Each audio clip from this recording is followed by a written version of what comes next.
पूजा एक पढ़ी लिखी लड़की है। वो अपने गांव में बच्चों को पढ़ाया करती थी, जिससे वो अपने खर्च के पैसे निकाला करती थी और बच्चों को सही शिक्षा भी मिल जाती थी। कुछ दिन बाद पूजा की शादी विशाल नाम के आदमी से हो गई। विशाल की माँ जिसका नाम कमला था, उनको पूजा का बच्चों को पढ़ाना पसंद नहीं था। उनका मानना था कि उनका बेटा विशाल इतना पैसा कमाता है कि बहू को काम करने की जरूरत नहीं।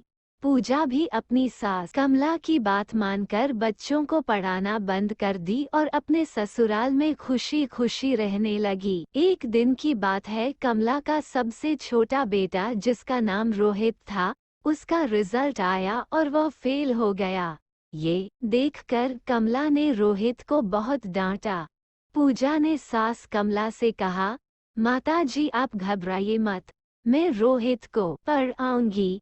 कमला ने कहा, यह एकदम गधा है, इसे कुछ भी नहीं आता। इसे कोई पढ़ा दे, मगर यह पास नहीं हो सकता। ये कहकर उसकी सास चली गई। अब पूजा रोहित को रोज पढ़ाया करती थी। धीरे धीरे रोहित को पढ़ना आ गया। कुछ महीने बाद जब रोहित का दोबारा एग्जाम हुआ, तब रोहित अपने परीक्षा में अच्छे अंकों से पास हो गया।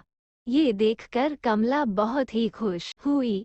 अब पूजा की सास कमला को एहसास हो गया था कि उसकी बहू पढ़ी लिखी है, तो उसे उसका शौक पूरा करना चाहिए। अगर वह बच्चों को पढ़ाना चाहती है तो उसे और भी बच्चों को पढ़ाना चाहिए। इस तरह से कमला ने पूजा को बच्चों को पढ़ाने के लिए छूट दे दी। धीरे धीरे पूजा का एक बहुत ही अच्छा कोचिंग सेंटर चलने लगा, जिससे पूजा की कमाई भी होती और बच्चों को अच्छी शिक्षा भी मिल जाती थी। अब पूजा और कमला और उसका पति सभी लोग बहुत ही खुश थे।